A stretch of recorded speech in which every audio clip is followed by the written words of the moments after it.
Thank you, Kelsey, and good afternoon to all the Tigard residents and community. I know you've been waiting to hear from me, so I'm happy to come in front of you to speak about last night's event. So again, as Kelsey said, I'm Police Chief Kathy McAlpine of the Tigard Police Department.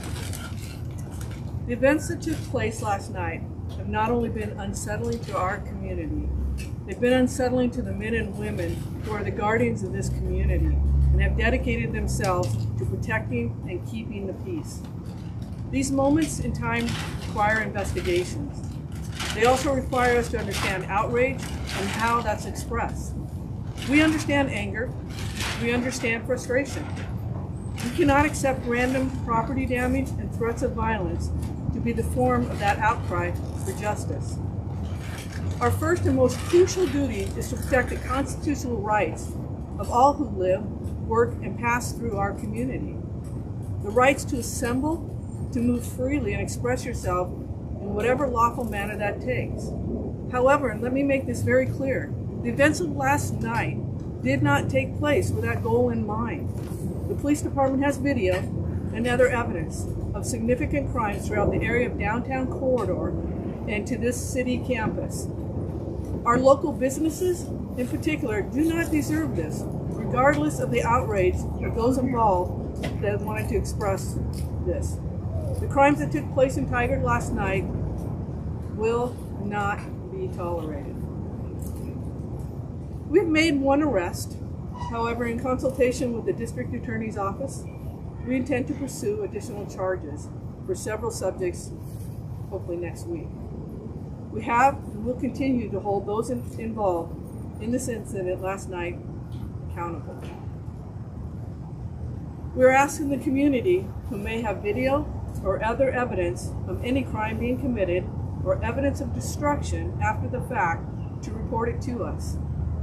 You can email at tips@tigard-or.gov or call our non-emergency number to make a report, and that's 503-629-0111. A community of our size could not safely do the job of public safety without our area partners.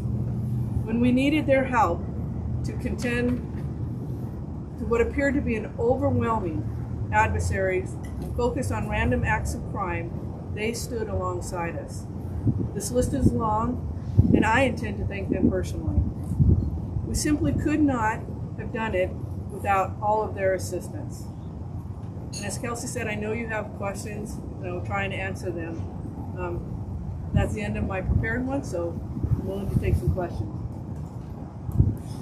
Ms. Birch with Point News. Speaking with community members and business owners this afternoon, they seem to believe that this could happen again tonight, that there will be a similar demonstration and similar crimes committed. Is the police department prepared for that? Is there any validity to those rumors? You know, since we began listening to the chatter out there, we've continued to monitor, continue to assess, continue to reach out. At this time, we have no indication that this will occur. However, we believe it's early, and it could, and if so, we are prepared. And we are prepared for it to be a fast, rapidly process should that event happen. What's going into that preparation? How is it different? Pardon? What's going into that preparation? Well, the preparation is what are we hearing, what are we prepared to do, and as I indicated earlier, it's beyond our capabilities, so we'll be reaching out to our local law enforcement partners on whatever threat assessment that we believe rises to that level. Chief Maggie Vesco with ADW. It feels like there's a little bit of irony with you starting your speech off by saying, I know the public has been waiting to hear from me, but also you're not going to talk about the shooting that occurred Wednesday. I mean, to be blunt, no one's been waiting to hear about the protest. People have been waiting to hear about the officer-involved shooting. So what do you have to say to people who are look at this press conference and be angry? Absolutely, and that's why I intentionally said I'm acknowledging it. I'm not trying to skirt that. I understand people want answers. However, and it's frustrating for me as a leader of an organization to not be able to give those answers in a timely, but there is a process. There is a transparency. When I say transparency, it's not rushed to give information I don't even have. And so Washington County DAs, under Senate Bill 111, it required an outside entity to come in an officer-involved shooting and take over that investigation. So we are sitting by, opening our doors, allowing them to conduct their investigation. And that takes time, that takes interviews, evidence, and so that process is going on. I have to coordinate with them with any information that I may get to release through their approval, or they may do it themselves. And so again, I'm acknowledging that I'm not the controller of that information, and that people want answers sooner than they feel they're getting them. Can you confirm this is not actually technically about the shooting, that police have responded to that same apartment for calls about Mr. McDuff 5 times in the 2 days leading up to the shooting? I don't even have that information. Were they aware that there were mental health issues involved? I don't have that information.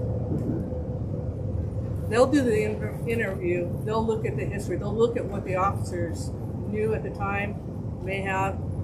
I'll get that information when that investigation is done, but I do not personally have that information. And I would imagine that will come throughout Washington County's major crimes unit. They'll do that part of that investigation. Granted, do you have any idea of a timeline when that info might come out, even if it's not through you? But no, and why I smile in this sense is because I have been continually talking to DA Kevin Barton along with the mayor, and he has said, do not put timelines because I cannot guarantee that I can meet them, and you're setting people up for these expectations.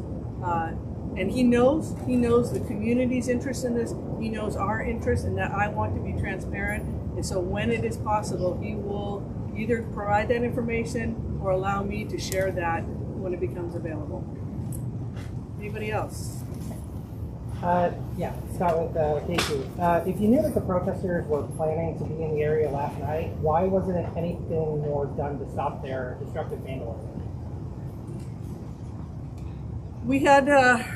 We were prepared to take it serious that they may and will and did show up. As I said earlier, we have limited capabilities of what we're able to do. And so as the events were unfolding, like I said, they did not go unnoticed, undocumented, and there are accountabilities later. But we have to strategically decide when and where we can engage in this behavior. Their intent was to come here, and we do not want to deter it and cause any more damage to a downtown corridor that doesn't deserve this. They needed to come to us, they came to us. There was still some damage, but their focus was us, and that's where it needed to be. And engaging them out there in this business corridor was not the appropriate place. Do you think any of these protesters were from the Tigard area, or they were outside and came into town? That information I don't have at this time. Okay. Chief Sarah Horowitz with Channel 12. We've seen protests throughout the Portland area throughout the summer. I'm wondering if protocol has changed, if this is something you guys are anticipating all over the metro area now. I mean, this is a small police department in comparison to Portland and other areas like that, so I'm curious if this is something that you guys are now anticipating on a more regular basis. I think the national narrative, the tone that is around the country, I think that is a reasonable expectation. Because, the events that happen that probably tip this off don't happen in Tigard. But because it's part of a greater concern on policing in America, that was an igniter. And so we own what happens, we go through that process, but there's a bigger issue here about policing and what people want from their police department, what they expect. And so I think it's reasonable to expect if events keep coming that they don't want to see, that we can see this type of outcry. And so for smaller agencies, we have to be prepared to think about what we can do, what is our capabilities, and really rely on each other.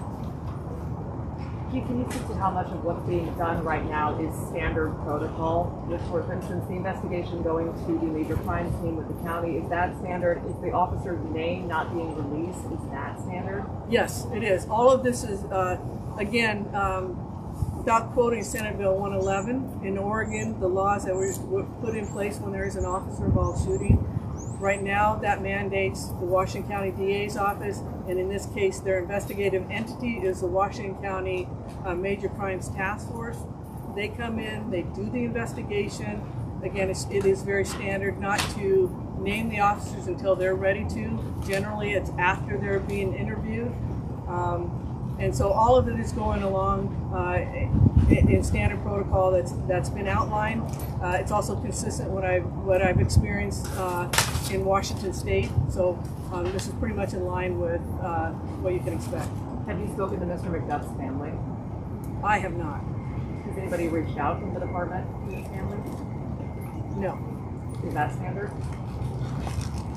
At this point, again, I don't have the information. I don't even know who his family is, and so, and mind you, that was 2 days ago. So no, I have not yet. And when it is appropriate, yes, I will make myself available. But inserting myself right in the moment, I don't believe is appropriate. Protesters have often been called for police officers to stop responding to calls regarding mental health crisis, and because it can result in a person having a mental health crisis and not being cooperative with police, and then police use force. What are your thoughts on those type of police calls? In general, we've all acknowledged, I think there's not one police chief or any even law enforcement officer, boots on the ground, that would tell you that we don't want to be in the mental health profession. And if there's a better way, we're all for it. And if the services are there, if they're to insert somebody else into the system, get them before they're in a crisis mode, we're absolutely on board and support it all the way. And only narrow down to those who are a danger to themselves or other in that moment of crisis, and narrow it to those small incidences. Thank you. Chief, Ray from the Tampa Media Group. How surprised were you just to see the graffiti and broken glass around the community, being that you're a resident of the community as well? It is absolutely disheartening. I mean, it is, look at this. I mean, this is just our house, and it is our house, and it is this community.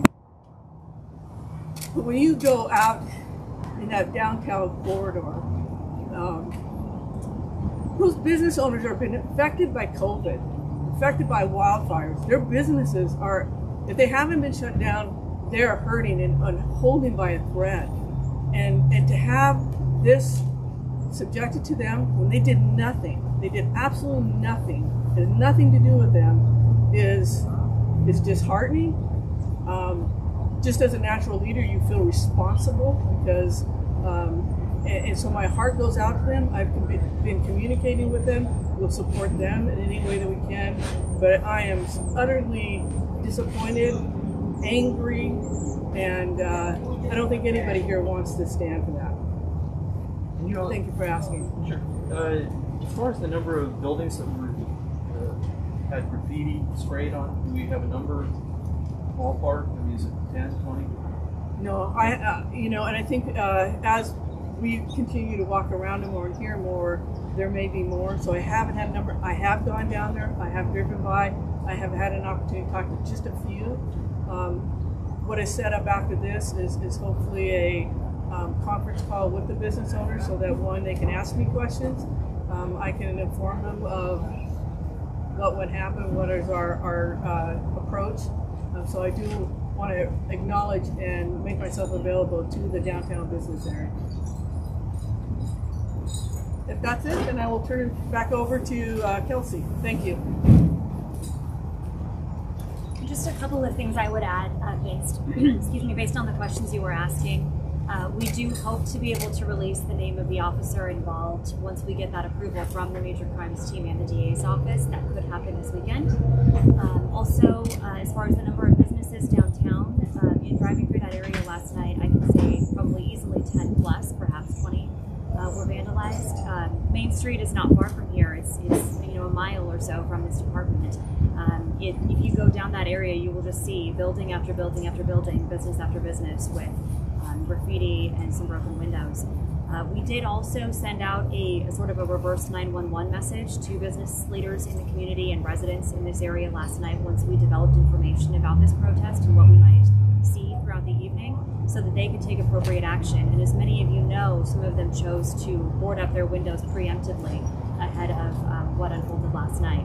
So some of the graffiti that you'll see downtown, again, I haven't been by there today, but as of last night, a lot of the graffiti was actually on the plywood that was put up. We hope that cleanup efforts will go quickly. I know our city is working on that. They started that last night, both in downtown and here at the Tigard Police Department. Here, just at the city property alone, 20 or more windows were shattered. Obviously, the lobby door to our police building right behind me, the glass there was shattered. Some of our office windows along the side here. And then just for a lay of the land, if you're not familiar, this is also our City Hall complex. So we have our City Hall and Permit Center over on this side. So some of these windows were affected as well. So, you know, as Chief said, we are taking this very seriously. We are asking anybody who has information about videos or photos or other evidence or tips regarding what happened last night to let us know. They can email us at that tips number Chief gave you. The Chief gave you the tips email line. The non-emergency police line can also be used, and if you need that information, again, I can provide it to you. Thank you very much. Nice clarification on his last name. Do you know if the D in the Duff is capitalized? I believe so. Okay. And then, do you know if he's from San Francisco? I have no information about that. All right. Anything else? Was anyone injured last night, and what crowd control tactics were used by police? Crowd control tactics.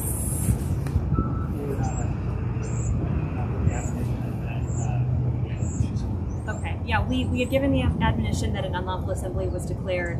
We then gave the admonition that a riot had been declared. We were prepared to use those things if it came to that point. Thankfully, it did not.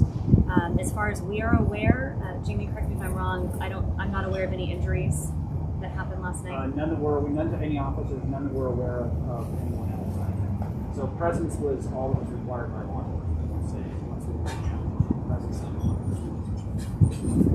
If you weren't able to hear that on the mic, no injuries that we're aware of to officers or community members. Are there any Portland police officers who are coming to help, and/or is the city of Tigard getting advice from Portland as to how to handle this? The Washington County Mobile Field Force team came to assist us last night, and that's comprised of members from a lot of different local law enforcement agencies across the metro area. We are obviously in communication with our law enforcement partners to prepare for what might unfold, not only yesterday, but if we do develop any information that we might expect to see the same thing again, we will be in contact with those partners to make appropriate plans. And that includes Portland? It includes people who are on the Washington County team, which may include members of the Portland Police Department. Okay. Thanks, everybody. Thank you. Thank you.